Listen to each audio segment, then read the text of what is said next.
recorded live in Jacksonville, Florida. This is Trivial Warfare. More than just a pub quiz, Trivial Warfare is your gateway to a worldwide trivia community. Join your hosts, Jonathan. We just described Ric Flair as Neanderthal Man and Planet of the Apes. Carmela. That would irritate the hell out. I'm like, I just want my groceries. My ice cream is melting. Ben. 4 halogens in that list. Oh my God. You're like, it's not the halogens. I'm like, no, Ben, no. Those damn halogens got me again. Aaron.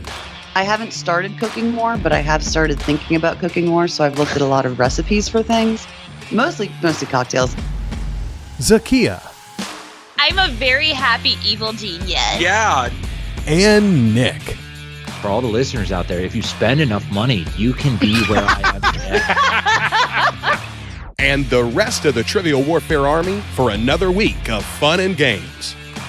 Now here's your host, Jonathan Oakes.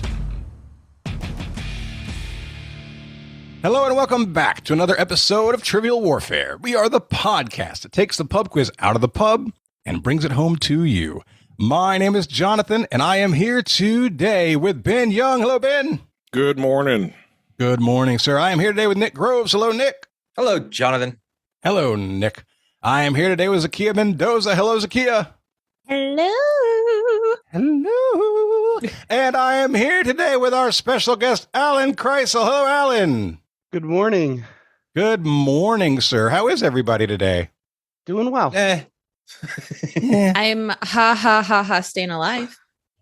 Zahkia, you told us earlier that you can ice skate to your bus stop. Mm-hmm. Is there ice on the ground to that level right now? I slipped on my butt and landed on my hand, and I have a blood blister on my palm. So yes, is that bad? If you were on your butt, how did you slip on your hand? It was like a cartoon slip. So I'm walking into the street, and then like the leg went up, landed on my butt, and then I landed on my hands too. So yes, it's bad. You got to be careful, Zahkia. That's you're still young enough where that's not a big deal, but you're approaching the falling is a big problem. Bro, I hit that about 10 years ago. Yeah, where it actually became a worry. Yeah, where it's like, if I fall, I might have to go to the hospital. I am right on the line. Like I am if I fall, it's going to hurt. I'll probably be okay, but no guarantees. Mm-hmm. It's like, if I got to fall, tuck your hands in because you're going to break your arm. You just hit on the side, dude. But see, that's the trade-off of being black. Like, we have to deal with high blood pressure, but osteoporosis is not as big of a deal. So that's the trade-off, right? So, man, I got both of them. Thanks. See, the trade-off with being fat is that I have the osteoporosis and the high blood pressure, but I get to eat more. Right. So, we all make our trades, right? We do. Guys, Alan, I want to get to know you a little bit better. Please tell everybody where you're from, what you do, and something fun about yourself. I am in Jacksonville, Florida. I recently started as a contractor with Merrill Lynch. So congratulations. Thank you. Yeah, that's a good thing. And something fun, back in October, I went to Russ and Lauren Robinson's get-together meetup that they had for Weird Al's birthday. And there was Weird Al trivia hosted by Sam Mitchell. Yeah. And me and one Bob Oakes ended up winning the trivia that night. I am totally not surprised at all. You are both very good at trivia and Weird Al trivia in particular. Yeah, I will say Bob did a lot of heavy lifting that night. If I had to name a wheelhouse for Bob for trivia, that's right Coca-Cola. There, probably number one. Yeah, right? Amazing. But wait, so that means Weird Al's birthday is in October? Yes. Is he a Libra or a Scorpio? He's a sexy man. I'm going to say Scorpio. It's the 23rd, so I'm not an astrology person. So. Oh, he's on the cusp. That's right on the line. Yeah. I think that is Scorpio, but barely. Yeah. He's an It's weird. indecisive Scorpio. October 23rd is the first day of Scorpio. There you go. There we go. Weird Al's a Scorpio. We learned things today. Yeah. Here we go. Guys, let's get started. It's time for Warm It Up, Chris. It's time to warm it up on Trivial Warfare today. And there's only one person who can warm it up for the TWA, and that's Chris. And sometimes Jonathan. Ben, over to you. All right. So your warm it up, Chris category is food and love. Oh, right. Oh yeah. You could also call this geography. Okay. All right. So I'm going to give you the name of a geographical locale, and I want you to tell me whether or not it is also a flavor of Pepperidge Farm cookies. Ooh.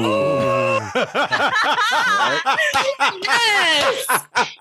Yes. That's good. Yes. Okay. That's good. Okay. Let's do it. I knew this would, and of course we're starting with Jonathan. Of course. Sure. Yeah.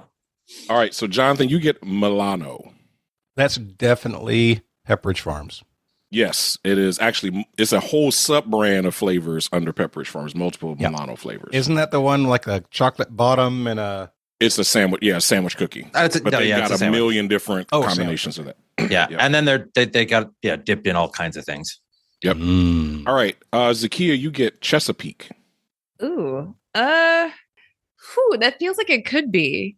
But am I mixing it with Chessmen? Because I know Chessmen is a Pepperidge Farm name. Is it Chesapeake? I'm going to go with it, sure. Yes, it is dark chocolate pecan. Good job. Oh, All right. I would have said to geographic region because it's here. I knew it was Pepperidge Farms. Yeah. Pepperidge Farms remembers. That's one of my favorite flavors. So yeah. All right, Alan, you get Melbourne. That does not ring a bell thinking back on my experience working in retail, walking through that aisle. I will say not a flavor. Melbourne is not a cookie flavor. Good job. Good job. All right, Nick, you get Sausalito. Sausalito is not a cookie flavor. It is. It is. It's my jam. I wanted Sausalito. Okay, we're fine. We're good. I mean, you got it regardless. Okay, you just took it. Yeah, Sausalito is milk chocolate macadamia. All right, so back to the top. Jonathan, you get Nantucket. I don't think that's a cookie. I think that's geography. Nantucket is dark chocolate flavored Pepperidge Farm. Oh no! First miss. All right, so Zahkia, you get Sedona. Ooh. Sedona. I'm going to say no. Sedona is not a cookie flavor. Good job. All right, Alan, you get Bordeaux. I'll say that is a cookie flavor. Bordeaux is a caramel crisp. Good job. Nice. All right, Nick, you get Genoa. Genoa, like the salami? Genoa, yes. I'm going to say European pronunciation. Whatever. Sure. I'm going to say that's a meat. That's a cured meat and region and not a cookie. Because a meat cookie sounds awful. Speak for yourself. So many jokes there I can make. For those wondering what I'm going to say, just go to Urban Dictionary later and just look up torta. Torta, Torta. Just look that up in Urban Dictionary. Oh, Genoa is indeed a type of meat, but it is not a cookie flavor. Good job. All right, Jonathan, you get Charleston. It's a good name for a cookie, but I'm going to say geography. Charleston is birthday cake flavored cookie. Man, I'm bad at this. Pepperidge Farm remembers, but Jonathan doesn't. Jonathan does not remember. You got to eat more cookies. That's all. Well, the problem is I don't shop in the stores as much. I don't walk the aisles anymore, and so all of that's in the past. You know what the big issue is that there are so many good tie-ins here for sponsorships. I mean, we don't even need to be paid. Pepperidge Farm, if you just want to send us cookies, that is good enough. Yes. Honestly. The Frito-Lay. We can do a Doritos flavored warm it up, Chris. Just send us the Doritos. It's fine. Nick's like, I will shill for Yes. barbecue Fritos. 100%. You send me barbecue Fritos, and I'm doing the stuff. Yeah, and not those crappy honey barbecue ones, like the actual barbecue ones. He just triggered the 4 people listening that love honey barbecue. Nick loves that. Oh It's my so God. good. All right, Zahkia, you get Amsterdam. Okay. So I am thinking Milano is an Italian, and that's a cookie. I'm gonna say no. Amsterdam is not a flavor. Good job. Yeah. You know, if you gotten it wrong, it would have been Amsterdam. Amsterdam. All right, Alan, you get Dublin. That I'm not familiar. I will say not a flavor of cookie. Dublin is a shortbread cookie. Oh, wow. Okay. Oh, I'm so golly. disappointed. It's not Rocky Road flavored, like Rocky Road to Dublin. All right. Okay. That means something to somebody. It's not me. It's a cookie. It could be a cookie coated in like an Irish cream. That would be. Yeah. Yeah. See that? Now that sounds more like Dublin to me. Yeah. But all right. I think we're at Nick next. Yeah. Mhm. Nick, you get Vienna. Yes, that's a cookie. I don't know if it's a Pepperidge Farm cookie, but I believe that Vienna fingers, that's a thing, right? Yes, cookie. So Vienna, there's definitely such a thing as Vienna fingers, but it is not a It's not Pepperidge Farm. flavor. Yeah. I Okay. think you're thinking of like the fancy Vienna ice cream thingy from the 90s. You know, Oh yeah. Yeah. Yeah. What was that called? Viennetta. Viennetta. That's Viennetta. it.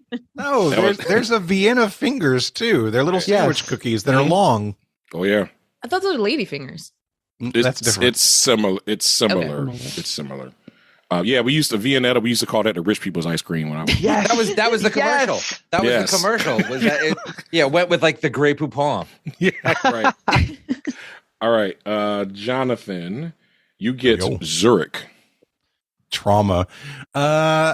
Once again, I've never seen Zurich on a cookie box. I'm going and saying geography. Come on, it's Zurich. They're $1 million shortbread cookies. Zurich, No close. finance Zurich humor. is a sugar cookie. So Damn it! it's still very rich. All right, Zahkia, you get Maui. So Maui to me would be just straight macadamia nuts. I don't know Oh, if it's got they're coconut in it. or like a white chocolate macadamia nut. 'Cause is it the opposite of Sausalito? I'll say it is. Why not? What's the opposite of white chocolate macadamia? Regular chocolate She was saying macadamia. milk chocolate macadamia. No, it would have to be the opposite of macadamia. What's the opposite of macadamia? No Academia? macadamia. It's a white chocolate academia cookie. Go It's a ahead. learned. It's a learned cookie. It's very pretentious. Very pretentious. No, Maui is milk chocolate coconut almond. Hey, but it's a cookie. It is a cookie. I didn't need to know what it was. All right. You're welcome. You're And Jonathan was right with the Yes. coconut. He nailed the I saw coconut. I saw what you did there, Alan. All right, Alan, you get Casablanca. Does not ring a bell. I'll say not a cookie flavor. It is not a cookie flavor. Good job. All right, Nick, you get Valencia. I'm gonna say there can't. How many cookie flavors are there? We've gone through this 4 times. Ben's already done like 10 or 11 cookie. I'm gonna say no on game theory.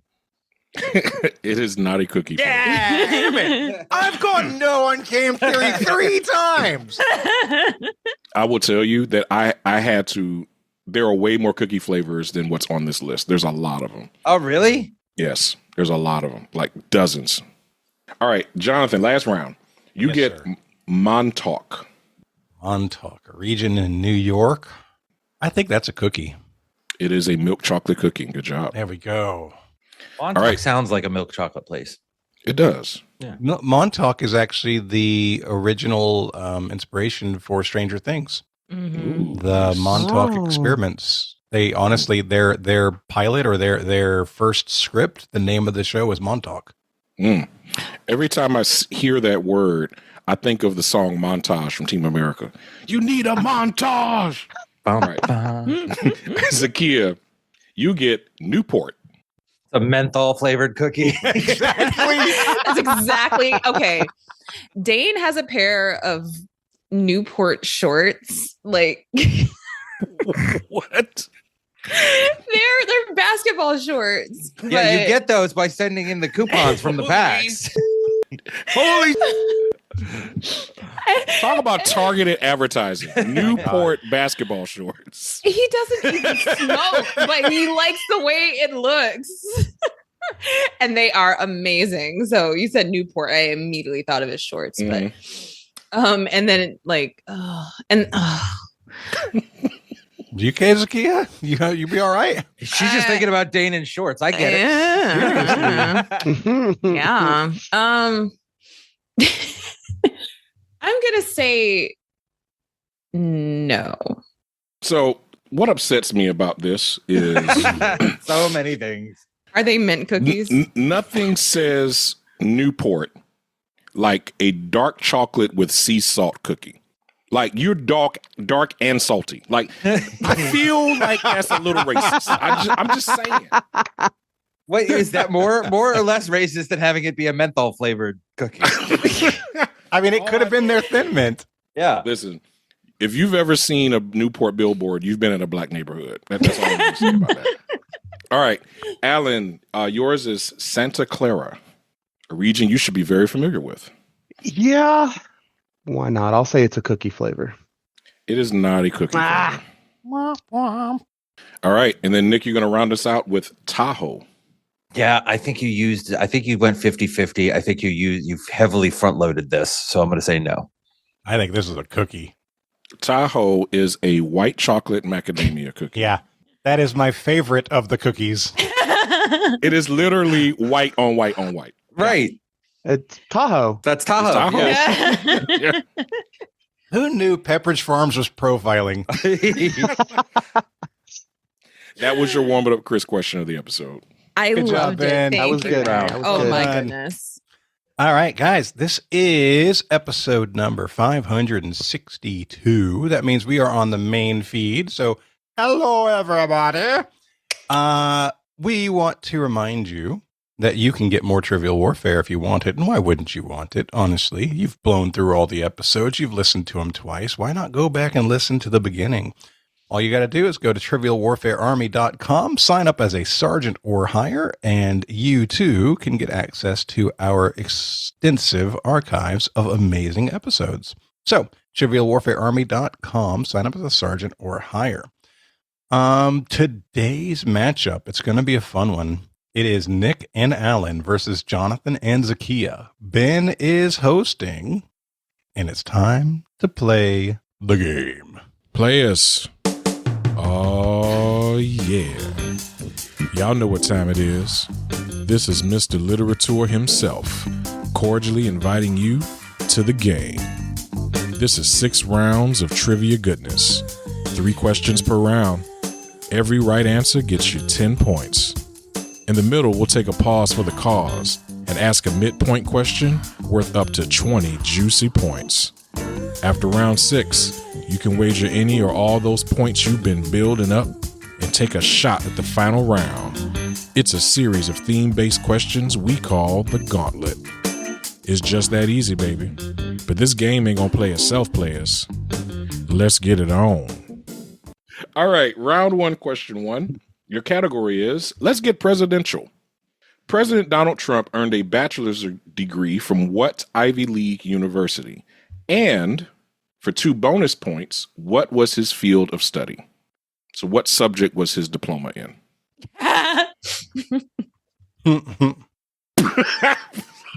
Oh my God.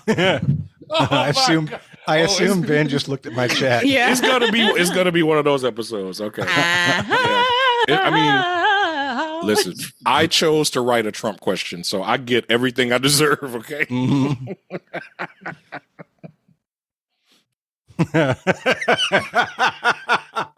This is epic. So the next evolution Trivia Warfare is figuring out how to get this chat on the live stream. Damn it, Vince. You cannot get an idea put in place and then immediately have a new one. Oh my God. All right. We're going to lock in. All right. So we know the answer. Trump went to Wharton. He went to the University of Pennsylvania. Like, we've got that down. That's not a problem. Alan, I threw out marketing, public policy, economics. I think that Wharton has an entrepreneurship major at it. It's been, I did not go to, my ex-wife went to Penn and we were dating at the time. So I spent a lot of time in Philadelphia. I had friends of mine, friends of hers that were business majors at Wharton. None of them had like a business administration major. They were all subspecialties of fields. Sure. So I pick any of those. Any of those. Let's go. It's for a bonus. We will try marketing. Sounds good. Sounds like Trump. I mean, he's good at selling himself. Not much else. But yeah. So University of Pennsylvania and marketing. All right, Jonathan Zahkia. Jonathan, no, I'm saying Jonathan. You had the list of all the amazing majors. I don't know about amazing. We started off. We immediately knew UPenn. We had no doubt about that. Ben asked the bonus. I immediately suggested being a shithead. That's not a major at Wharton. It's a minor. Minor. It's a required minor. Required minor. We apologize for Nick's views. We do have some well-educated people here. We talked about general business. Then we laughed about sports management. Zahkia threw out hospitality, which is amazingly funny and yet may not be wrong in a way. Casino stuff, right? We didn't know, and eventually we didn't care, so we said business administration. All right. 2 points to Ravenclaw. Both of you correctly identified the Wharton School of Business at the University of Pennsylvania. Trump studied economics. Damn it! What did you say? I said like, oh no, he couldn't do econ. He doesn't. Okay, well, oops. You know what? My brother is an economics major from the University of Pennsylvania, so maybe he'll be president one day. Hey, you never know. Is he a head? It appears to be a qualification. Is he good at lying to people? Because that's mandatory for a political career. Yeah, no, he's one of he went to school for too long. I think that he's lost in academia. All right, so I have Newport Shores. Oh my God! They look just like a box. It looks just like a box. Oh my God! It's actually not a bad pair. It's a good swimsuit kind of look. Yeah. Holy shit, bro, that is amazing. All right, I feel like we should just end the show right there. We've peaked. We have peaked. All right, downhill from here. Round 1, question 2. Your category is Ben wants you to murder a hit. Yes. Okay. Turning it around again. Yeah, there you go. Sing any part of this 1978 mega hit, which spent 7 weeks at the number 1 spot on the Billboard Hot 100. Here are your lyrics, and I will post them in the chat. Listen to the ground. There is movement all around. There is something going down, and I can feel it. On the waves of the air, there is dancing out there. If it's something we can share, we can steal it. Ooh, wait a minute. I'm over here, Zahkia. Bring it to me. Got about 1 minute, both teams. Say the magic word, Zahkia. We're locked in. 45 seconds, Nick and Alan. All right, Alan, we've got vibes. We've got nothing else. What we've talked about late 70s, number 1. I started out with the Bee Gees and Staying Alive. I can't make that fit. You suggested Night Fever. I don't know the lyrics to that. What else is out there? We've got that's big in the late 70s. We've got ABBA. Sure. Is in that list. We've got all of the, early. Yeah. Is that like Loggins and Messina, or is that early 80s? And I feel like 70s is too early for them. Yeah. I mean, I can't get yacht rock out of my head, which is generally a good thing. I do like this has Bee Gees feel to it, but again, I don't know enough of the lyrics to Night Fever to be able to sing. I'm getting a lot of Barry Gibb out of this. That's what immediately comes to mind. Need an answer, guys. You want to do Staying Alive or Night Fever? You pick. But neither one of us know any lyrics to sing Night Fever. He wants us to destroy it. We'll go with just sing the chorus. Oh, yeah, that's okay. We'll do that then. Night Fever, Night Fever. You don't have to show it. There you go. All right. And Jonathan and Zahkia, what you say? Okay. So thank you, Jonathan. These lyrics, especially the Listen to the Ground, sound like Swedish, like English. Like, I don't know if you know Max Martin, and he writes songs in English and they don't really translate super well. So this made me think maybe it's ABBA. And like, okay, that fits the time period. And then I was thinking, is this Voulez-Vous? Like this, like, no. Dot, dot, dot, dot, listen to the ground. There is another moving all around. I've never even heard of this song. I've never heard of this, but I'm going with her. But wait a minute. So, and the problem is that I'm not a lyrics listener. I run to Voulez-Vous, so I just know the chorus. The Voulez-Vous. That's hot.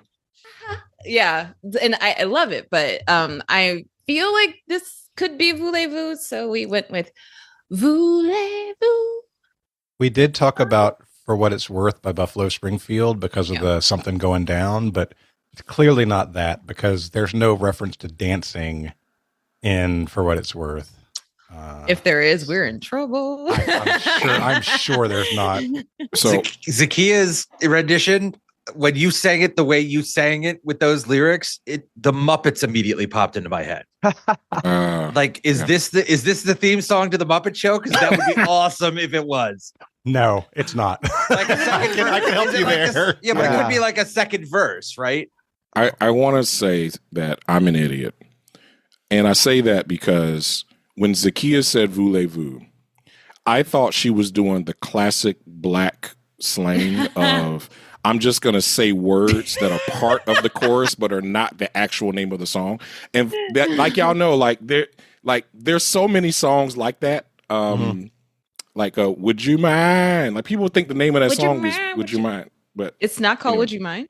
Actually, that one might be. I'm thinking. So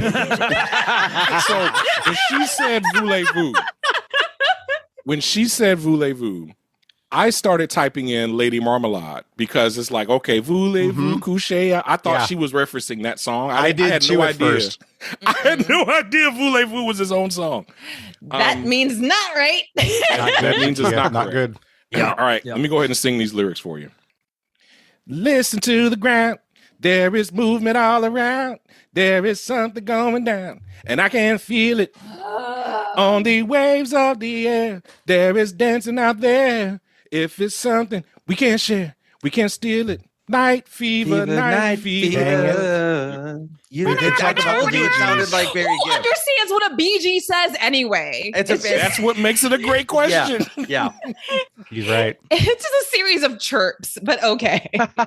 When it was 78 mega hits, 7 weeks at number one, we were like, okay, it's either ABBA, the Bee Gees, maybe Donna Summer.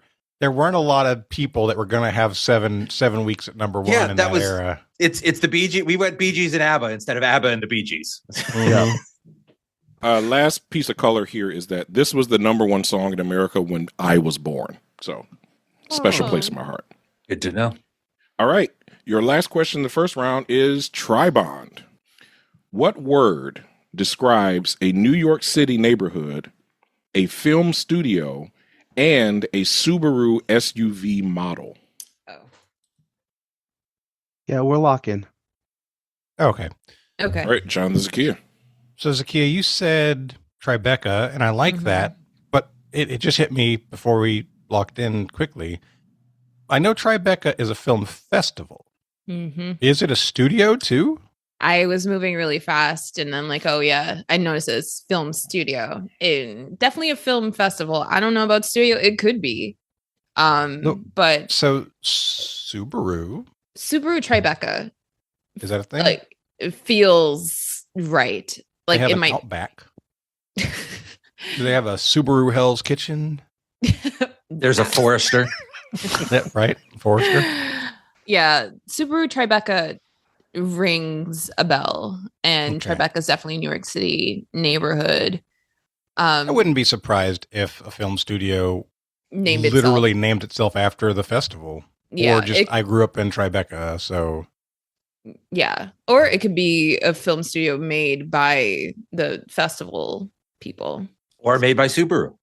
you know, I can't argue. It's a terrible addition, but I can't say it's wrong.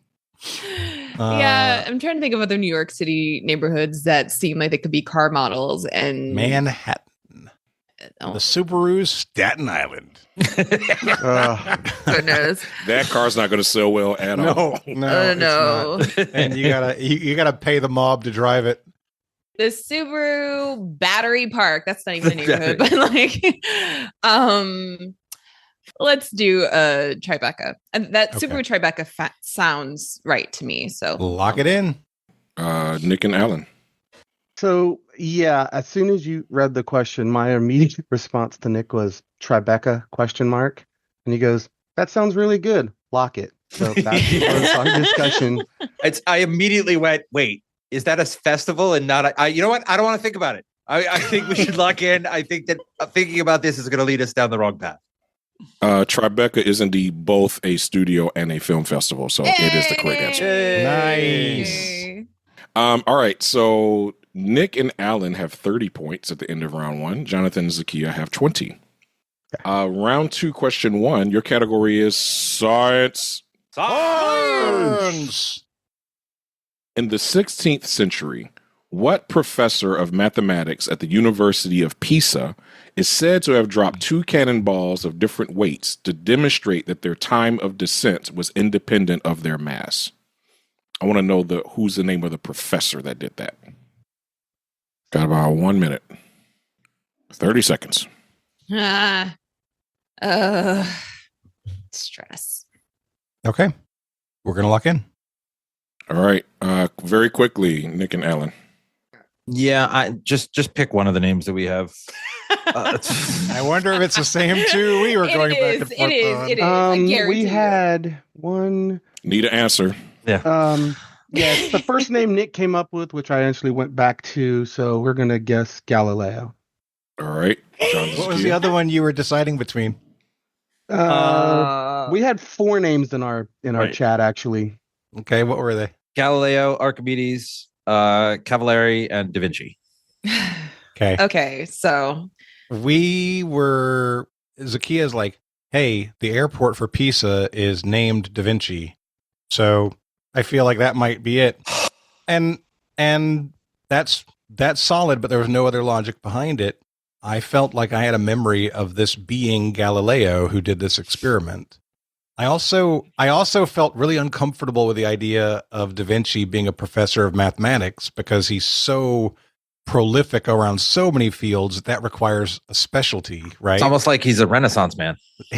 Right. You know what? You should coin that term, Nick. I should. That really feels good. So we went back and forth, and we ended up going with Galileo. Oh, wait a minute. Nick just said Renaissance man, 16th century. Is that the Renaissance? They're both 16th century. Yeah. Okay. Yeah, they're both in they the both 1500s. Yeah. Okay, cool. Agreed. The correct answer is Galileo. Good job. Yay! Oh, man. All right. The airport thing was really scary. Yeah. You said that, and I went, oh, no. All right. Round 2, question 2. Your category is probably wouldn't win on Star Search. What Korean conglomerate's name means 3 stars in English? Why you asked that? Wow. Wow. All right, we're locked in. So Zakia and I are talking. She started with Samsung, then I brought up cars and talked about Hyundai and Kia and Subaru and Datsun and Honda and Mitsubishi and Toyota, and most of them are Japanese and not Korean. Hyundai is definitely Korean. I know that. Yes, it is. And then I was just about to suggest we go back to electronics, to which you said LG. Like, oh, well, okay. Yeah. I'm not really great at knowing the difference between different company origin locations, honestly. I think I'm pretty good at it, but I'm not as great with logos. And I'm trying to think if there's any stars in any of these. Samsung, Right. I just think of just like the text, like Right. Samsung And the text. category was probably wouldn't win on Star Search. Right. So I'm like, are there any Sams that are bad singers? Because Samsung, that wouldn't win. Oh, that's where you were going. Mm-hmm. Samsung. You know, that's not terrible. That actually is a connection to the category. Tenuous, but it connects. Right. It's Korean too, right? Yeah. You asked is there a Sam that's a bad singer? I'm like, Sam Mitchell. I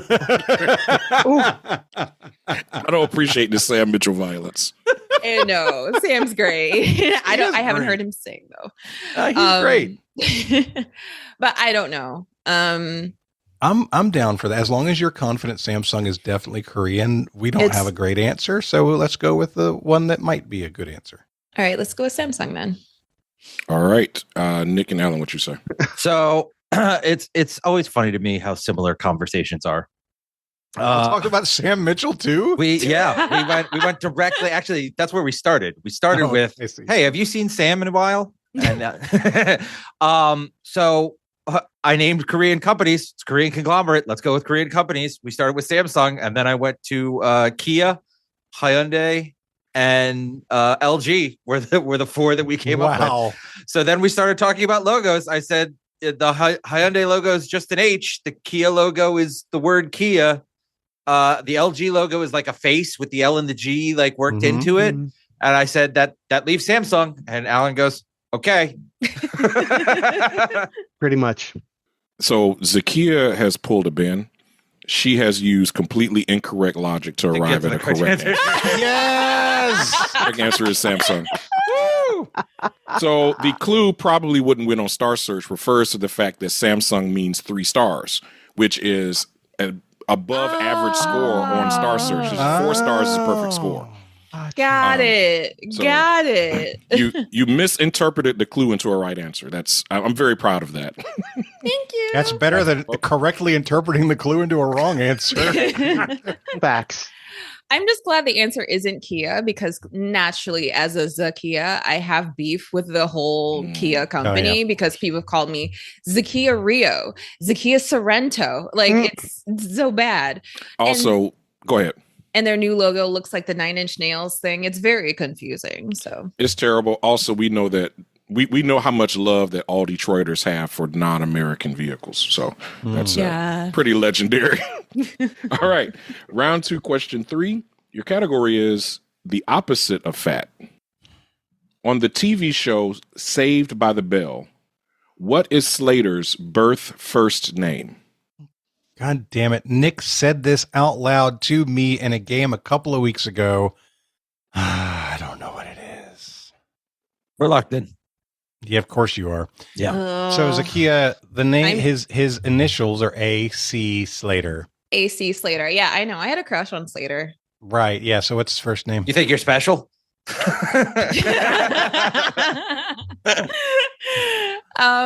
But A.C. It seems like it's long and German for some reason, and he's not. No, it's not. And it's also not something that's like, it's not a common name sounding thing either, I don't think. It's not like Alvin or Aaron or anything like that.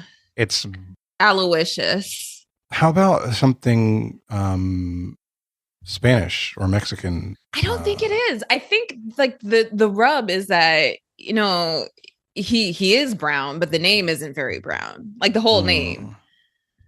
But Nick said it to me when we had a question the other day where I used Slater for one as a category, and he immediately thought I was talking about Saved by the Bell and started making jokes, and naming him was one of the jokes, and I don't remember his name. See, you should listen to me more. I keep telling people you sound just like my wife.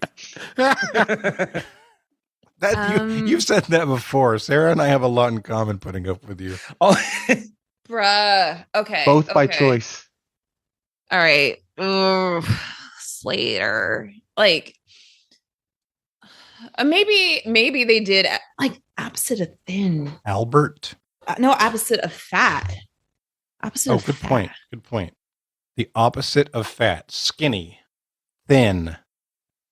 Lean. Anorexic.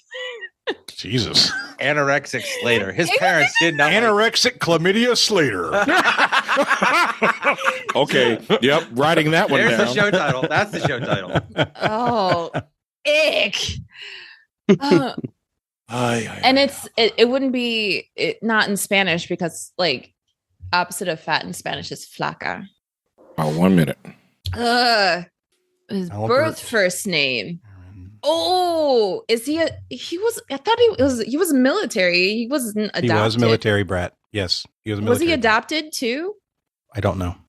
Oh, because like But his first name is not adopted, I promise. Adopted. Adopted child. Yeah. Oh my God. Adopted child Slater. Oh my God. A backronym right there. Let's talk. Antonio. I 30 like seconds. Antonio. Antonio. That's Dane's brother's name. I like it. Let's go with Antonio. Yeah. I got nothing. All right, we're gonna lock in Antonio. All right, Nick and Alan. Guys, just look. It's Anthony, isn't it? It's Anthony. That name just came to mind. Look at your screen. There's an A name that you didn't mention right in front of you. Yeah. Okay. Is it Okay. Alan? It's not Alan, but you didn't even name it. That's hurtful, I think. Okay. Albert Clifford Slater. It was Albert. I said Albert. He did say Albert once, and I was like, damn it. The opposite of fat Albert. Fat Albert. No. I don't because like this. Slater's in good shape. He's fit, Albert. Oh goodness! My screen is asking me if I'm playing music because I'm moaning melodically. I'm moaning music, melodically.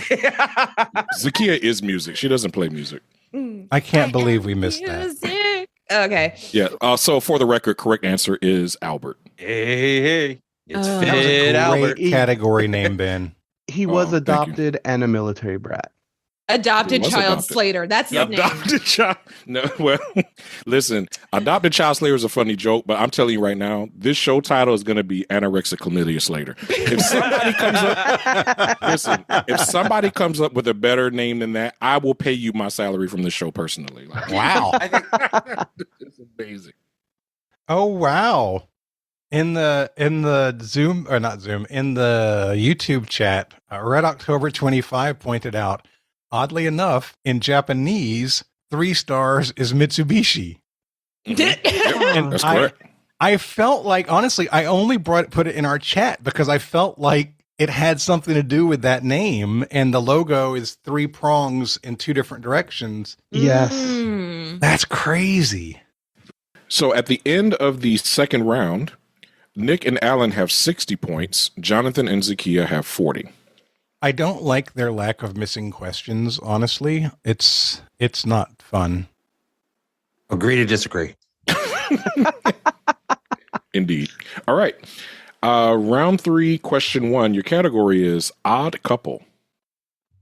Comedian Cheryl Hines, perhaps best known for her Emmy-nominated role on Curb Your Enthusiasm, is married to what current cabinet member? Unfortunately, I've got Questions. Yeah, we can 3-2-1 this. I got to tell you, I found something the other day that's been missing ever since I moved to the house. Oh, Toot your back, baby.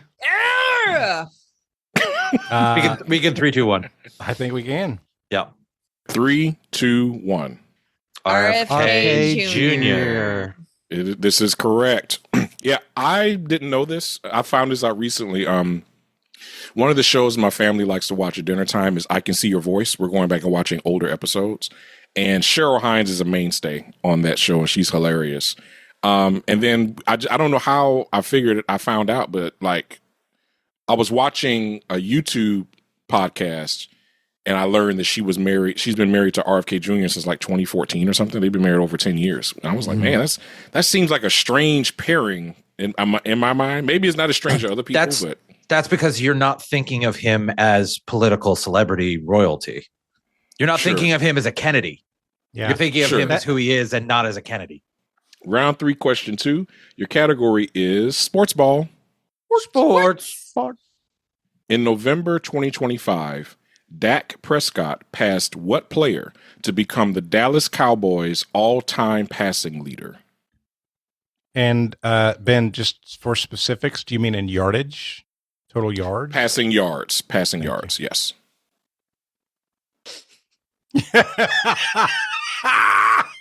He does. He does. Yes, we don't encourage blackface. However, no, I think we don't encourage blackface. Writing that down. Stop with the period. Do not continue the sentence. If Troy Aikman did it, he would look exactly like Jay-Z. No, 100%. Yes. Oh. You were 100% right.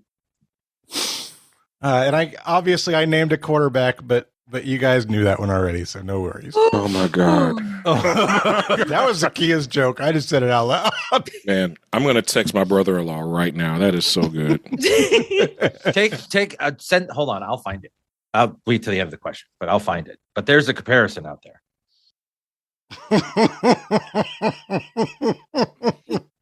I'm laughing at my own joke again.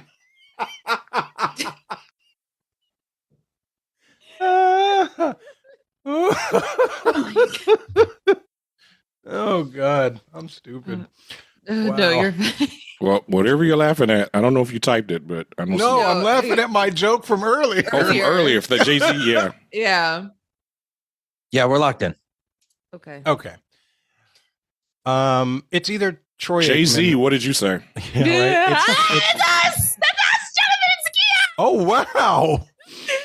We had to go with Troy Aikman. No, you're welcome. We don't. It's either how much time do we have, Ben? A minute at least? Like a minute and a half. All right. So it's either Aikman or Staubach. Aikman's a Hall of Famer. Staubach's a Hall of Famer. I don't know how many years Staubach played. I feel like Aikman didn't have a super long career. He played maybe 12-ish years. He got there in 88, 89 and played until around 2000, 2001, I think. Aikman had Emmitt Smith there the whole time he was there. And Emmitt Smith is the all-time rushing yardage leader when he retired, may still be, which is a lot of yards that Aikman didn't have to throw. Aikman was not a prolific passer. He was a great passer, but he didn't do it a long, long time, and he didn't throw 300-yard games every week. Staubach didn't have a... go ahead, Zahkia. No, I was going to ask you about Staubach and passing. Staubach doesn't have a strong running back associated with his era. I have no idea how long he played. I know he was Tom Landry's favorite. He may have played all the way into the mid-'80s. He started in the 70s. He didn't have a running back stealing yards from him, but you didn't pass as much in the 70s as you do in the 90s. And so it's a total coin flip for me. I think I'm leaning Staubach just on the game theory thought that you don't ask this question if it's Aikman because it might be too obvious. Oh, holy. Okay. Hold on. Don't distract us, Nick. I didn't say anything. We'll paste that in the, Ben, if you could paste that in the YouTube chat. Yeah, wrap up your answer and I'll do that. Yes. Zahkia, I think I want to go Staubach and I'm sorry if it's wrong. No, I'm totally fine with it. Every bit of logic you laid out in front of me seems sound, and I don't know anything about the Cowboys. I mean, I know like the 90s Cowboys, but I don't know anything about football in the 70s in general, so I'm going to trust you. All right, instincts are going. We're going to say Roger Staubach. So if that's right, I'm going to be upset. That being said, I like the logic we came to, Alan. We went, it's either Aikman or Staubach, or could it be Romo? And I went, I think it's either Aikman or Staubach, but I think that Aikman was not a prolific passer because Emmitt Smith was there and they just turned around and handed the ball off to him. I also think Aikman is the red herring here. Staubach had an incredibly long career with the Cowboys. My pick was Staubach. And then Alan said, what about Romo? They didn't throw the ball in the olden days nearly as much as they did now. Romo was there for 8 to 10 years or something like that. 13 years. So we went with Romo. If I had thought of Romo, I probably would have took us there for the reason that he threw a lot more than either of the other two. And he I was didn't there think of for Romo a at all. long time. I forgot about it. Yeah, okay. Ugh. Yeah, correct answer is indeed Tony Romo. Yes. We didn't even bring him up. We did, and that's the era. Like I know about Tony Romo. Ugh. Yep. Fine. Fine. All right. So it's round 3, question 3. Ben is hosting. Your category is, I was told there would be no meow meows. Well, we already have one. I was told there would be no meow meows. All right. For what it's worth, Staubach is 10,000 yards behind Aikman. So just a hair. And just a half step. he only played there for 10 years. It was a bad answer. I was so wrong. It's all right. Sorry, Ben. That was the answer that I would have gone with had Alan not said old people don't throw ball. Go with new person. If there's any old football player that deserves a halo effect, it's Roger Staubach. Let's just be real. He was literally Captain America in the 70s. Mm-hmm. You're not wrong. All right. So here is your question in I was told there would be no meow meows. What Greek letter is used in mathematical notation to represent the average of a population? Oh, that's clever. All right, we're locked in. All right, Jonathan Zahkia. Zahkia, do you want to talk about it? Yeah. So I think very quickly, both Jonathan and I came up with moo and moo moo and meow meow. And I was told there would be no meow meow. I was told there would be no mew mew. Not mew mew. That's a designer. Moo moo is different. Ha ha ha ha. But yeah. It was our gut, both of us instantly. Yeah. I'm good with moo. All right, we're gonna say moo. Nope, you're muted. Ben. He's mooted. You're muted. Nick and Alan. I'm muted. Yeah, so I started alpha, beta, gamma, delta, epsilon, zeta, eta, theta, iota, kappa, lambda, mu, news, no mu mews, meow meows. And then Alan went, that rings a bell from a statistics class somewhere. So we locked in with mu. Correct answer is mu. Good job. Nice. Yay. At the end of the third round, Alan and Nick have 90 points. Jonathan and Zahkia have 60. Your midpoint question category is the arcade. For 5 points each, tell me the names of the 4 ghosts featured in the original 1982 release of Ms. Pac-Man. I think we're gonna lock in, and we might be awesome or we might be terrible. It's fine. It's fine. Well, that means we can talk out loud, and no matter what we do, we're going to be terrible. All right. Inky, Blinky, Pinky, and Clyde. That's the Pac-Man ghosts. I have this vague buzzing in the back of my head that maybe the girl Pac-Man means girl ghosts. Like maybe they had different names, but damned if I'll be able to pull them. I think we got a 50-50 shot with the standard ghosts. Yeah, I don't know that I've ever heard any other different names than those. Okay, let's lock it in and move on to the next one. Sure. What are you locking in? Inky, Blinky, Pinky, and Clyde. Jonathan and Zahkia. Jonathan, this is all you. Yeah, we struggled with the same thing. I felt very strongly that it wasn't Clyde. The name Sue came to mind. And I honestly couldn't think of any different other ones. So we said Inky, Pinky, Blinky, and Sue. It's the 3 original ghosts. They abandoned Clyde? Those bastards. I didn't say I'm right. Clyde erasure. Hey, it is what it is. All right, so the 4 ghosts featured in Ms. Pac-Man are Blinky, Pinky, Inky, and Sue. Ah, good job. Amazing! Holy heard that. moly! I've nice never heard job, that in my whole Jonathan. life. Nice. Never nice. got there. I knew the last one was different, and Sue came to mind. The other ones, I just thought they might be the same. And look That's at right. that. We needed Great. that. Thank you. Yeah. I wish y'all had made up female names for all of them. That would be great.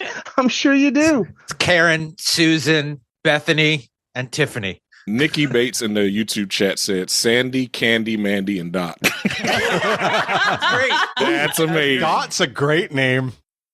Listen, I was apprehensive about doing YouTube live stream just because there's extra complexity, but this is great. I don't ever want to do it. I don't ever want to not do it again. Like, this is awesome. Oh, that's awesome. I'm also a YouTube addict, so I mean, Monica, I'm Sandra, Rita. Oh my God. Stop it, Nick. Stop it. Don't make me have Kit send you another Christmas ornament, okay? Yeah. Need All a little right. pinky in my In my life. life. Oh, A God. little bit of Sue by my side. Oh my God. Okay, at the end of the midpoint, Nick and Alan have 105 points. Jonathan and Zahkia have 80, so you caught up a little bit. All right. All right, round 4, question 1. Your category is Play It Again, Sam. Sorry. It's another Sam karaoke reference. How many of these can we have in a game? It is what it is. In one of the most misquoted movie lines, Humphrey Bogart's character says, "You played it for her, you could play it for me. If she can stand it, I can. Play it." What song did Sam play?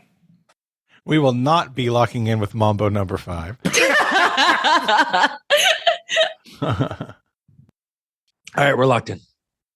So we're establishing this was in Morocco. This was set in World War II. So the song needs to be World War II adjacent or older. It's on the piano. So Zahkia, I was just about to suggest how great would it be if it was The Entertainer by Joplin. Yeah,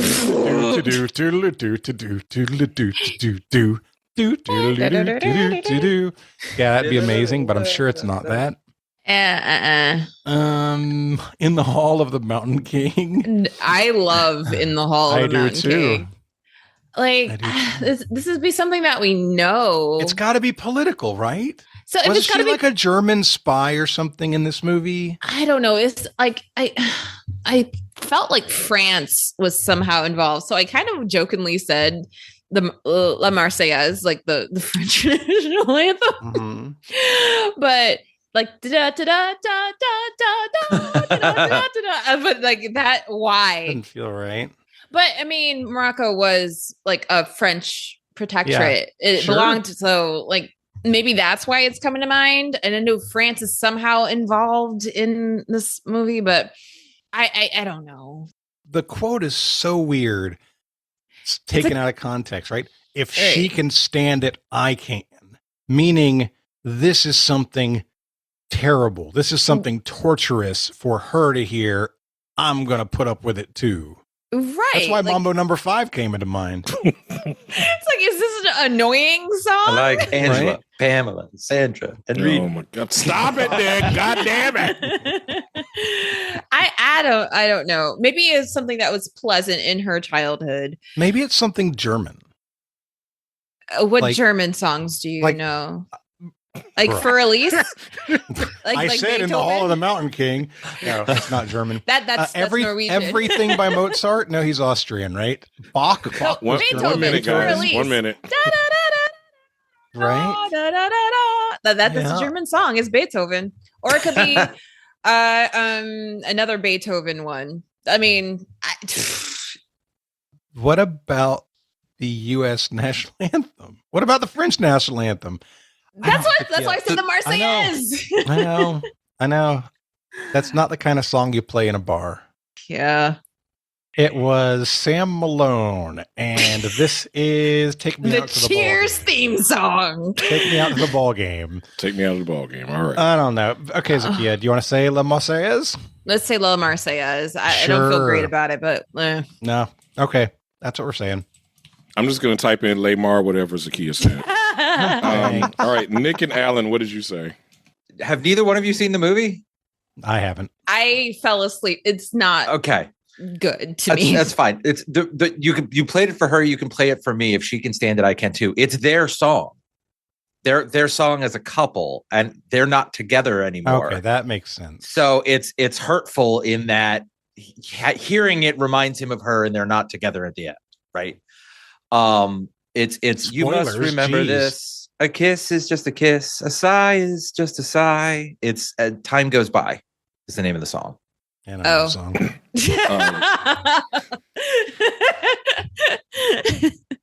Correct answer is As Time Goes By. I will give you credit. Thank you. Oof, good job. Yeah, you sang so much of the song. I'm not going to ding you for one. Now, as time goes by, not time goes by. To clarify for the audience in the future, had Jonathan and Zahkia locked in with As Time Goes By, I would have had to give them the points instead because their answer was more accurate. So, just so y'all understand the logic there. Sure. All right. Round 4, question 2. Category is Play It Safe. In 2010, citing safety concerns, Formula One declared that during races, drivers and racing teams are no longer allowed to do what? About a minute and a half. I think would we're go a lot. locking in. Yeah, I think we're locked. Yep. Yeah. We're locked in. This game would go a lot faster if Ben would ask easier questions. And the game would go a lot faster if I was smarter. Ben has really no concept of how easy or hard questions are. So I saw a video. This is a total waste of time. If I saw a video on TikTok or Instagram or something like that, where it was a driver talking to his pit crew, where the quote was, the scenario was something like he needed to finish in the top 5 in order to make some sort of qualification for something, and he was like in 8th place at the time. And he was like, I'm just going to step on the gas until I either see God or a checkered flag. And he just put his foot on the floor and he rode the wall all the way around the track at 200 miles per hour, throwing up sparks and passing people, and ended up finishing like 3rd in the race or something like that. And then Alan goes, that could be something. And then I went, nope, never mind. It was NASCAR, not F1. I've got nothing. I don't watch F1. I have no idea what's going on. I don't know what's blocking other cars in the transition area in the pit. Good. Yeah, this is before I started watching F1, and I don't watch that much now. So yeah, I'm fine. So it's illegal to prep in the pit area for a change before the car enters a certain point. Gotcha. Jonathan, Zahkia, what you say? A lot of words in their answers, Zahkia. Yeah. It's not an answer. It's a brief description. Give me of a an sentence that describes the change. We don't know the answer. I know that there are very strict rules about weight and about this and that in driving and racing. And we're going to say modify the car. Like there's different things that they would do to try and get an edge that might be allowed technically, but really were not supposed to be allowed. So we're going to say they're not allowed to modify the car any longer beyond what was standard. All right. 10 points to Ravenclaw. So since 2010, y'all may find this surprising. Since 2010, Formula One teams are not allowed to refuel the car during the race. They have to finish the entire race on one tank of fuel that they start with. Whoa. Okay. Wow. It was initially cited as they wanted to prevent fires accidentally breaking out in the pit. But there's also obviously a cost savings, and probably an environmental angle to that they were also trying to target. But yeah, Formula One cars are not allowed to refuel during the race. Follow-up question. How long is a Formula One race? Very short. I would say an hour and a half, maybe tops. Typically, because they can't refuel, so they got to make. So what? Like 100 laps, 150 laps? Well, probably every a lot course less. is a different length. Yeah, and those courses are typically significantly longer than your NASCAR tracks. So round 4, question 3. This question comes to us from Matthew Burris. Thanks, Matthew. Thank you. Category is getting her hands dirty. Who was the only female member of the royal family? This is the British royal family, to perform military service. And for 2 bonus points, what job did she perform while in the Army? I'm afraid to even open this chat right now. I'm scared. Oh, me, Jonathan, I'm scared. We've already done that one. Oh, by the way, shout out to the Bonus Brigade. The Bonus Brigade folks who are able to join the live stream for our recordings, which is a cool benefit for you guys. Get a lot for $2 a month. That's a good deal now. We're going to lock in. All right, Nick and Alan. What do you think, Alan? Yeah, I mean, I'm good with what you put. Nick basically said QE2 was a mechanic fixing Jeeps, right? Question mark. And I'm like, sure. I always say, you know, we fought a war to not care what happens in England. Fair. So yeah, this is definitely a new one on me. So we'll go with Nick's QE2 mechanic fixing Jeeps. I'm sure she also fixed other things. Oh yeah, mechanic. Basically. Yeah. All right. Jonathan and Zahkia, did you share your answer? No. Okay, No, go ahead. Yeah, so I knew for sure it was Elizabeth II. And I don't remember exactly, but I had an inkling that she was just like Dr. Ruth and was a sniper. So we said Elizabeth II and sniper. All right. So correct answer is indeed Elizabeth II. And she was a mechanic. Darn it. Good job, Nick. Yeah, it's Sniper Queen sounds really cool, but I feel like if she were, maybe I would have heard about it. I feel like Margaret Thatcher probably a better fit for sniper. Oh, that's just bro, the fact that Dr. Ruth was a sniper is one of my favorite facts of all time. Right. Absolutely. Is that legitimate, or is that that's legitimate? Like Mr. Rogers was also a sniper, and Bob Ross. Okay. No, it's I'm under the impression that what I said is very true about her. Listen, I'm more worried that you've grouped in Dr. Ruth with a Mr. Rogers and Bob Ross. At the end of the 4th round, Nick and Alan have 127 points. Jonathan and Zahkia have 90. So you're still in the game. Ugh, does Just not a really feel like it. Really quick note. Yes, the famous sex therapist Dr. Ruth Westheimer was trained as a sniper, becoming known for her accuracy with firearms and grenades before being severely wounded in combat. Holy. That's badass. All right. That's research for later. Yep. All right. So round 5, question 1 comes to us from Clint Givens. Thank you, Clint. Clint's a great question writer. Yes, absolutely. Category is literature. Literature. What is the title of the posthumously published memoir written by Che Guevara? The tagline used to publish the book was Das Kapital meets Easy Rider. Oh. Okay, we're locked in. All right, Nick and Alan. Why the Motorcycle Diaries, Alan? All right, because there's 2 books I've heard of that have motorcycle in the title. Okay. There's the Motorcycle Diaries, which I feel better about for this, and there's Zen and the Art of Motorcycle Maintenance, which I don't think has anything to do with Che Guevara. Che Guevara, yeah. And you're using the Easy Rider into motorcycle? Well, yeah. Yeah. Duh.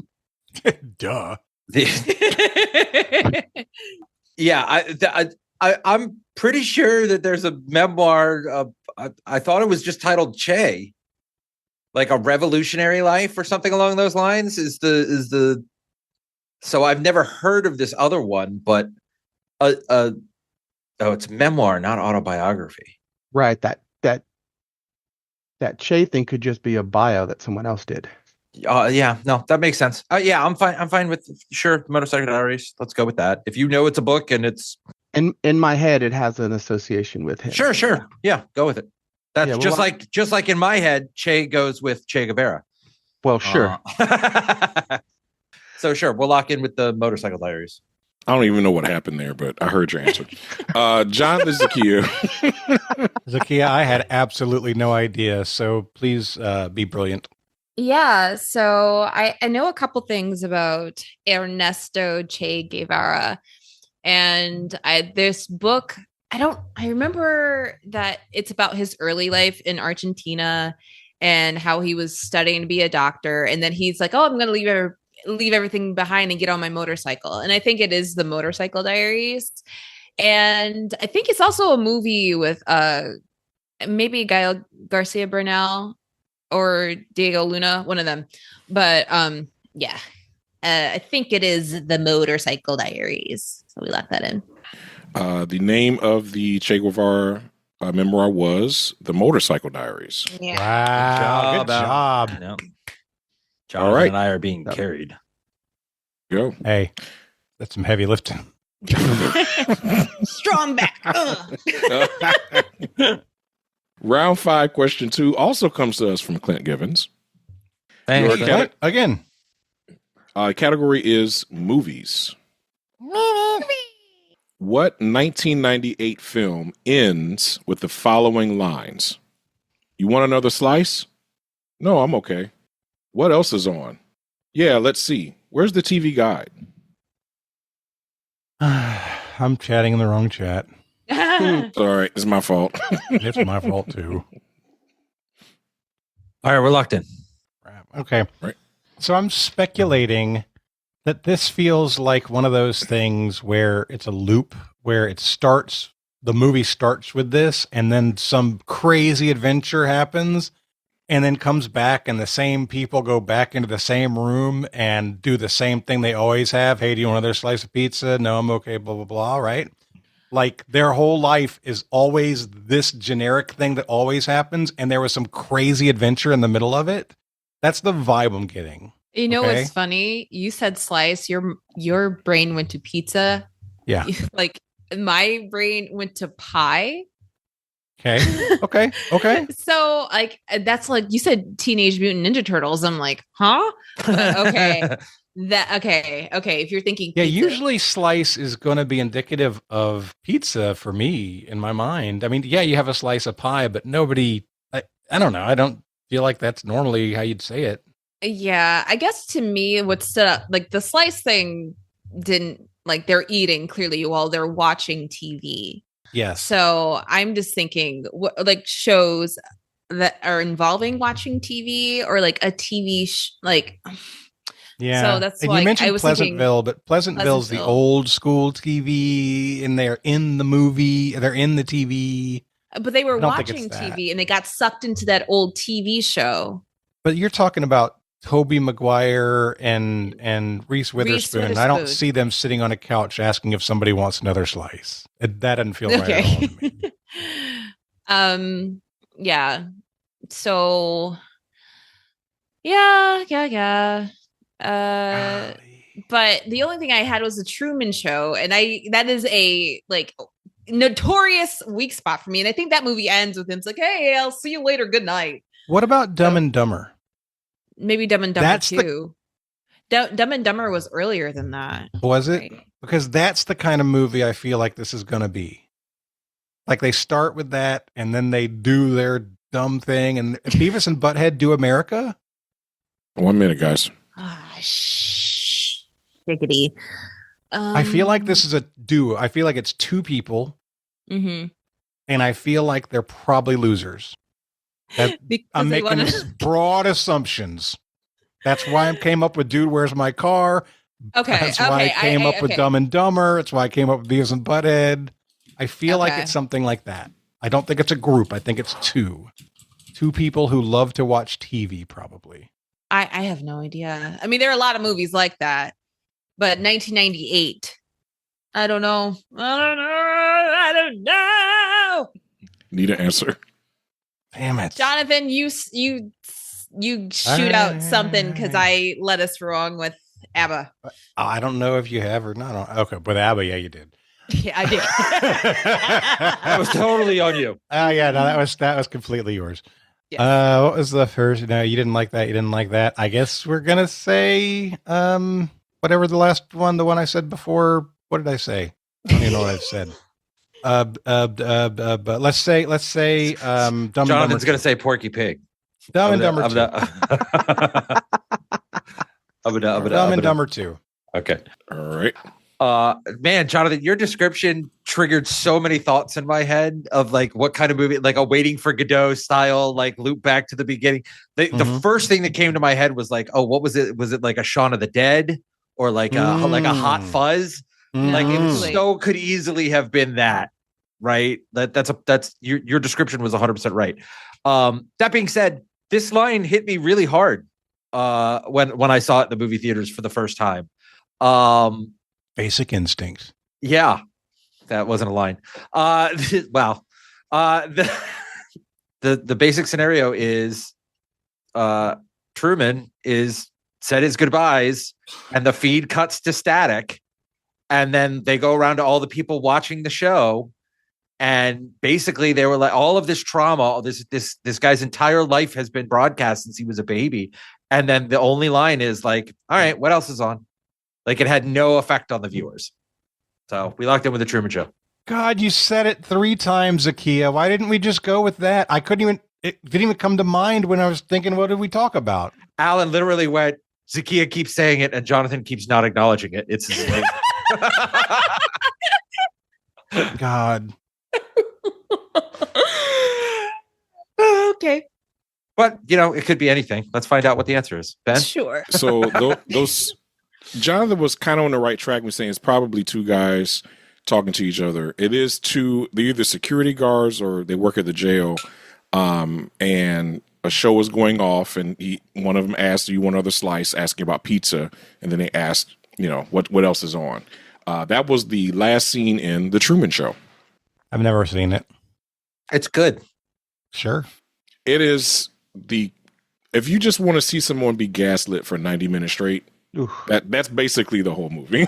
Yeah. It's fantastic though. All right. Round 5, question 3. Your category is food and love. Oh, yeah. In 2011, President Barack Obama made an unscheduled visit to an iconic LA restaurant and ordered item number 9, known at the time as the Country Boy. What restaurant temporarily renamed this meal as the Obama Special in his honor? Really? I mean, I'll defer to whatever you think. You've given 2 answers better than mine. Oh, great. It's up to me. About 1 minute, guys. Our answer is locked in. Okay. All right. You want to lock in with Roscoe's, Alan? Yeah, that's what we were thinking, because when I read the question, I'm like, that rings a bell that he had gone there. It's certainly a famous LA place. Yeah, the only LA places I can name is like Spago or the Brown Derby, and now that I'm saying it out loud, I'm not sure if the Brown Derby is a real place or a Bugs Bunny location from Warner Brothers. Sure. Cartoon. Yeah. Also, Roscoe's is like a celebrity magnet. I know Snoop has posted stuff about them, and Yeah, that's at my bachelor party in New Orleans. We went to Willie Mae's Scotch House. That's the only chicken and waffles place I've ever been to, and it was amazing. So yeah, if you have information, we go with it. Lock in with Roscoe's. Yeah, Roscoe's Chicken and Waffles. Okay. Jonathan Zahkia. Okay. So my knee jerk was also Roscoe's Chicken and Waffles. I was thinking like that sounds like, something cool, but Ben, you'll appreciate this. I'm like, would Barack Obama do something that overtly black in his first term? But it's possible. It's absolutely possible. And then I thought of In-N-Out, and Jonathan's like, In-N-Out is not, I don't think of it as iconic LA. I'm like, In-N-Out is so iconic LA food for sure. But I was hemming and hawing between the 2, and then Jonathan said something about a chain not changing the name of an item, or is that what you said? Mm-hmm. That's the question. Yeah. No. What Jonathan said specifically about it. What I took from it is that I didn't think that In-N-Out would change an item name to be named after Barack Obama. I mean, if they change it in LA, they would change it all over the country, and they wouldn't do that. But I think Roscoe's might.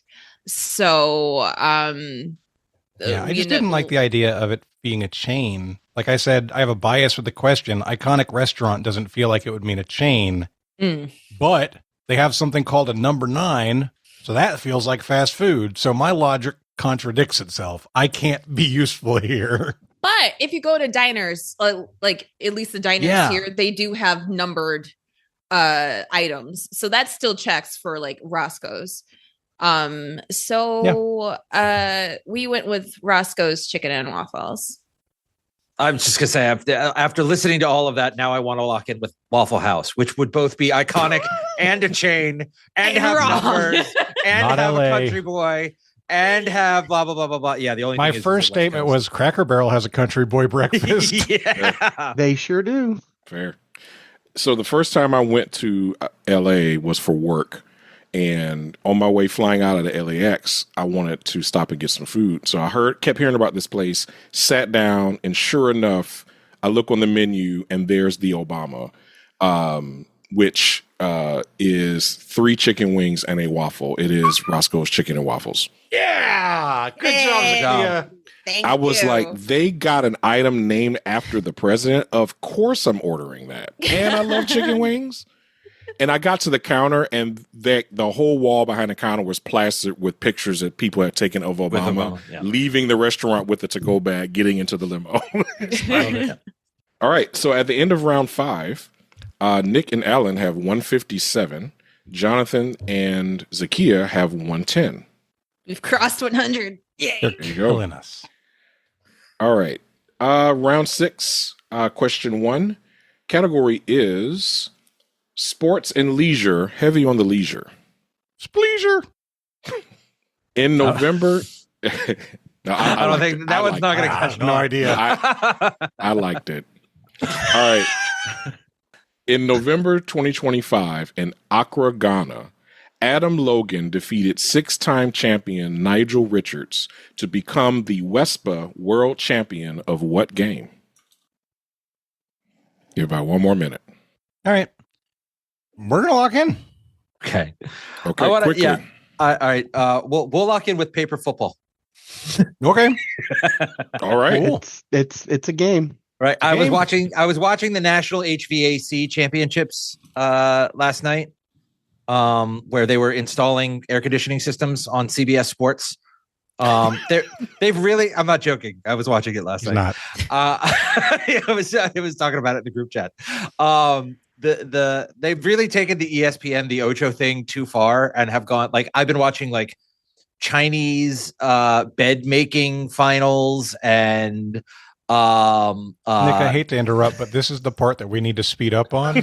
Sure. This is not adding value right now, brother. I wildly disagree. So paper football. All right. Jonathan Zahkia. There's an S in WESPA. We said Scrabble. Correct answer is Scrabble. Good job. Hell yeah! And check out the University of Ghana mug. That's some cool. BS. Oh, nice. That's awesome. The logic is literally Ben loves chess. This is similar to chess in a way. Let's go with it. That's such a good strategy. All right. Round 6, question 2. Your category is historical resume. All right. Oh, I love this. So the way this works, for those unfamiliar, I'm going to read you 5 clues about a person from history, one at a time. For time's sake, I'll give you about 30 seconds in between to discuss. I'm going to read them off one at a time. At any point, you can submit an answer after any question, but I'm going to give the other team the opportunity to hear the rest of the questions. The team that locks in with the fewest number of clues with a correct answer gets 10 points. If you both lock in on the same question, get it right, you both get the points. Got it. So here is, and I'm going to put an actual stopwatch on for this to make sure that we stay on time. Here is your first clue in historical resume. I was born in 1980 in New York City to a clinical psychologist and a political consultant. Here is clue number 2. My parents named me after a poem about the Vietnam War by a Puerto Rican writer. Okay, we're locked in. Wow. All right. All right, so I'm going to go ahead and read the rest of the clues for Jonathan and Zahkia. I named my eldest son Sebastian after a character from one of my favorite films, and I had a hand in creating its remake. We literally both have children named Sebastian. That's wild. Okay. The next one is, I wrote the earliest draft of what will become my first Broadway musical during my sophomore year at Wesleyan University. No, Zahkia, he's going to give us all the clues. Oh, okay. You said- Now yeah. I got it. They already locked in. And then the last one is, I didn't throw away my shot when my seminal work earned me 2 Tonys, a Pulitzer, and a Grammy. Yeah, all right. Well, Zahkia locked in with Lin-Manuel Miranda after the second one or the second extra one. So that's what we believe the answer is. All right. And Nick and Alan? Yeah, we also locked in with Lin-Manuel Miranda. Our age in New York City, Puerto Rico. There's Yep. Yep, it is indeed Lin-Manuel Miranda. Great job, teams. That's really good one. Really good. Yeah, I like that. All right, so your last question before the gauntlet is the showdown. All right, so the way this works for those who are new to the show is I have a question that has multiple correct answers. The team that submits a list with the most correct answers gets 10 points. If there's a tie, both teams get the points, but any list that's submitted with a wrong answer gets disqualified.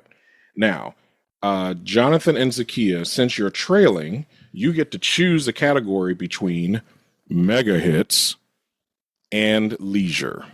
Zahkia, I don't know much about leisure.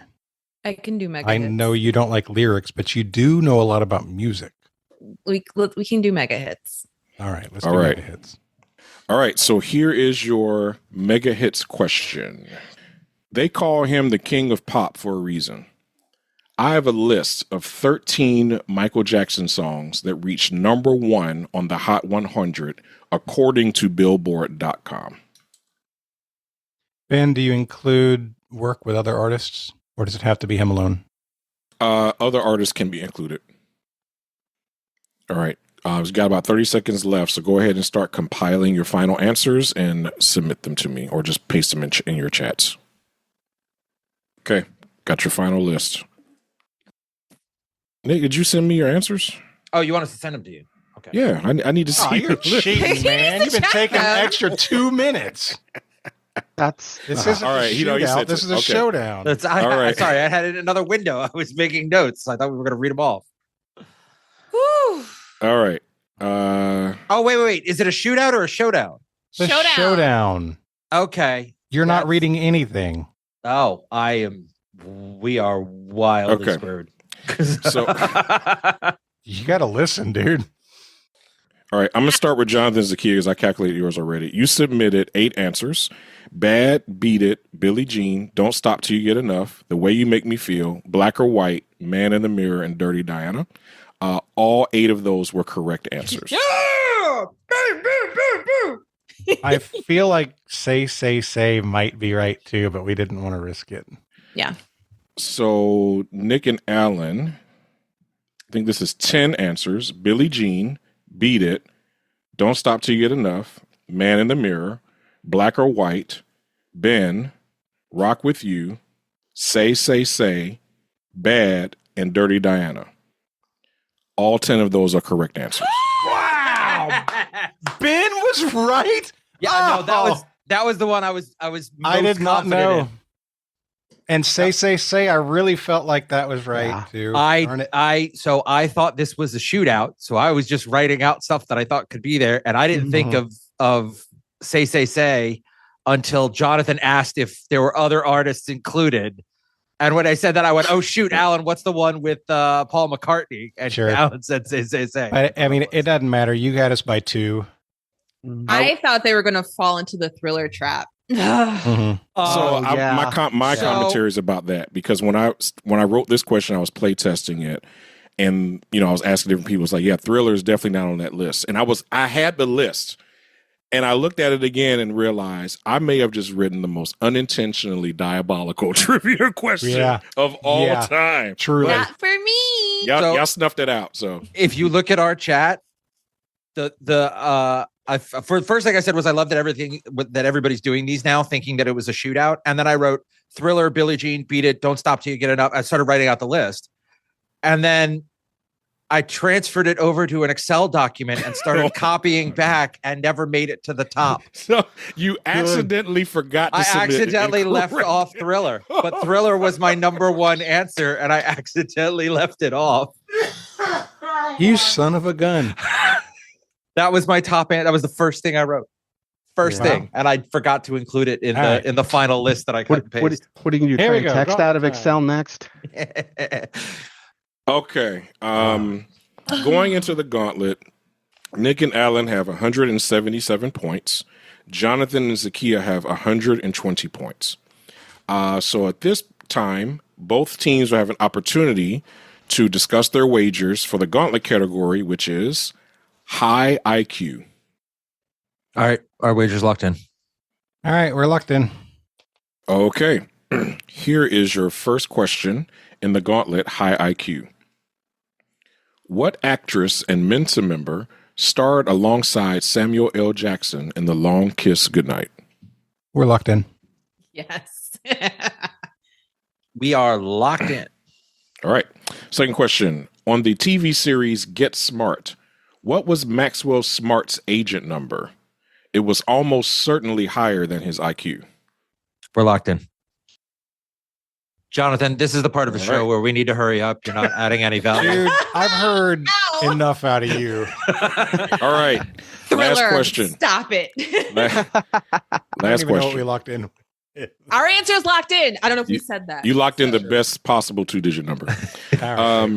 In 2025, Cadillac began selling what EV model, replacing the CT6 as the company's flagship sedan? These quirky station wagons cost more than the average home in Michigan.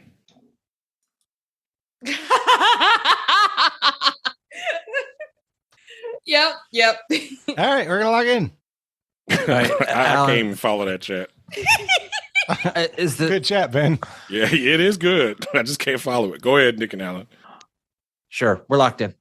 All right, so now I'm going to read the questions back, and each team will reveal their answers, and then we'll figure out who's the winner. So first question was, what actress and Mensa member starred alongside Samuel L. Jackson in The Long Kiss Goodnight? Nick and Alan, what did you say? We said Gina Davis. And Jonathan Zahkia? We immediately knew Mensa actress Gina Davis. It's a Pavlov nowadays. Second question was, on the TV series Get Smart, what was Maxwell Smart's agent number? Jonathan Zahkia, what you say? What did we say? Good Lord, did we not know? I wanted to say Agent 99 up front, and Zakia's like, that is definitely the female lead's name in the show, so we didn't go 99.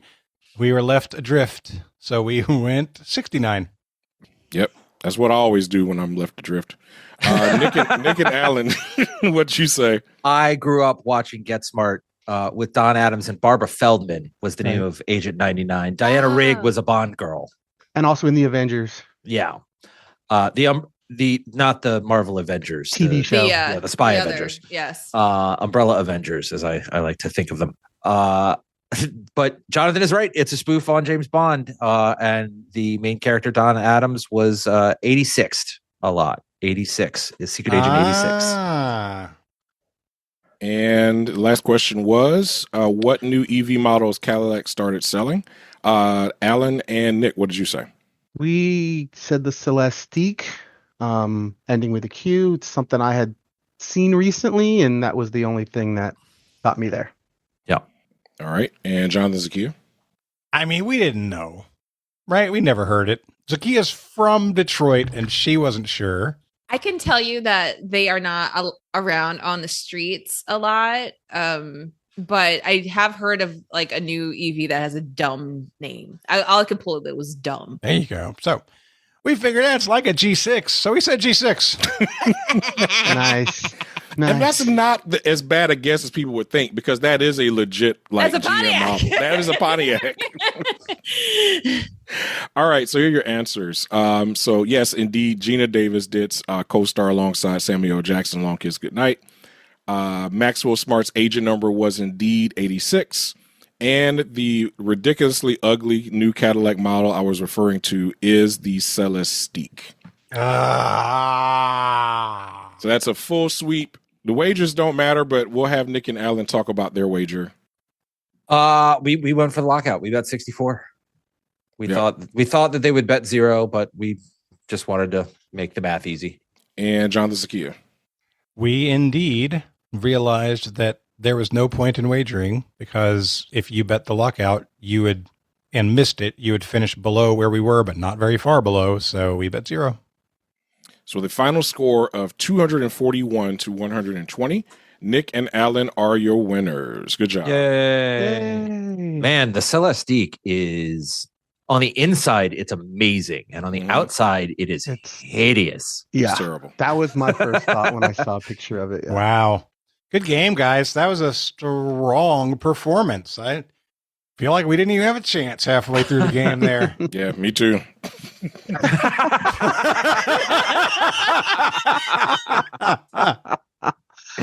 It's one of those multi-layered kind of inside. You have to be at True Warfare for 9 years type jokes there. Beautiful. All right, guys. Before we go, we like to give everybody a chance to do shout outs and promote causes that they care about. Alan, you are today's winner and guest, so we will start with you. Thank you very much. Thanks for having me. I will shout out Adopt, Don't Shop. Have a rescue pet. She's the best. It's the holidays. Check on people, your loved ones, your friends. You know, some people have a rough time this time of year, so just check on them, see how they're doing. And Sam Mitchell was mentioned today, so support your local trivia hosts. Love it. And support Sam in particular. Yeah. Awesome. I know at Trivia in Jacksonville. He's awesome. Mm-hmm.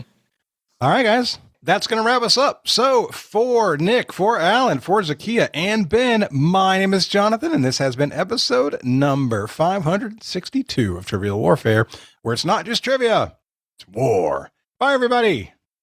Oh, before we go, really quick, we have rankings in the live. Oh. Yeah, in YouTube, we have rankings. I'm going to click on the top fans. I said I would do it.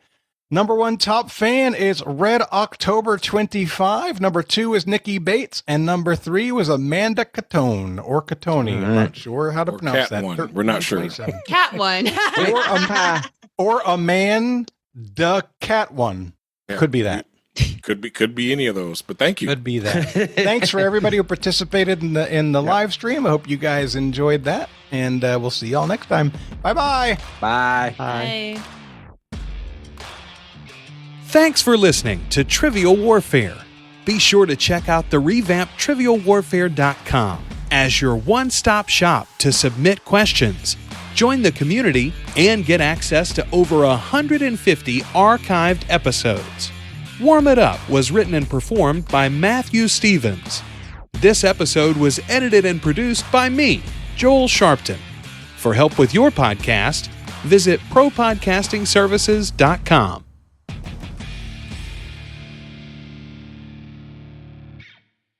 God, y'all went around fast. I was doing technical adjustments to try and help my volume. Nick, am I any louder? Yeah, you're good. You're good. I made some adjustments. It's literally mic technique. It wasn't like digital. I don't want to have to rest my chin on the mic, so I want to be able to be 2 inches away. Okay. And as we know, 2 inches away can be very long. Ben? What was the what are we doing? Who's hosting? What's your name? Something 2 inches away, clearly. Charleston. I can't before you get into it, Ben. I'm still waiting, Jonathan, on you coming up with a different opening. Right, today's matchups is going to be this person versus this team. It's not going to be great. This is like every episode can't be awesome, Jonathan. Every matchup can't be amazing. Nick, you gotta have it lopsided eventually. You have to have faith, though, right? I'm doing this before the game happens, and so I'm just looking at the people involved. And frankly, it's always going to be great if the people are great. So you know what? Sometimes it's not amazing, but I don't know that yet. For me, this is going to be great. It's about hope. Yes. You're right. All right, believe, Nick. Believe. If you believe in love after love. I can feel something. All right. Listen, Live streaming this on YouTube was the best idea that one of us ever had. All right. Yeah, Ben, you've been pushing for video for a long time. This is the culmination of since some episode lobbying. 43. My mantra, and this is in my personal life, is if you want something done your way, do it yourself. Mm-hmm. So because I didn't want to be responsible for maintaining the video, it never happened. I'm like, it's a good idea, but if you don't want to do it, that's okay. So funny story, real quick, Jonathan. You and Zahkia talked about sports management as being an option at the University of Pennsylvania or at Wharton. Sure. Sarah also has a degree from Wharton, and she was there for it's one of these like week-long certification things, but it comes with the same diploma my brother has, so he's really pissed. And she was there the same week the NFLPA was doing their classes for all of the players. So while she was there living on campus doing this thing, all of the NFL players were also there, like in the cafeteria and all the elevators and going classroom to classroom and doing all this other stuff. And her favorite story is that she was in the elevator with Keenan McCardell, who's a wide receiver from the Chargers and later the Bucs. Jacksonville Jaguars, baby. Jacksonville Jaguars. And she, they were both on the elevator together. And she looked over at him and she goes, I hate to do this. I just want to let you know, you've been on my fantasy team for like the last 6 years. And I just want to tell you that I think you're awesome and that this is great. And he looked at her and he goes, I love the fact that you picked me for 6 years. I wish I could have done more for you. I'm sorry that I didn't. Aww. So sweet. Ben, you don't want the meat cookie to be your show title? You know, I was literally considering that as you said that. I'm going to write it down. Yeah, okay. We may have to put it to a vote in the host chat. Because I'm open to it. I like all of these. So part of what I would be looking at, Jonathan and Nick probably both think this way. Which title is most likely to be clicked on if somebody sees it? I feel like Anorexia Chlamydia Slater, that's pretty intriguing. and but it could give sensitive want to viewers watch the meat cookie. I mean, you're not wrong. We'll put it to a vote later. It's fine. There we go. I like it. Why is my heart beating like this? I don't know. We can't catch up. It's intense. It's camping. It's like the fire, like the fires at the circus. Yes. Will Dennison would be so proud of all of us right now. That was round one, question one of the current episode. Was my category because Will was on it.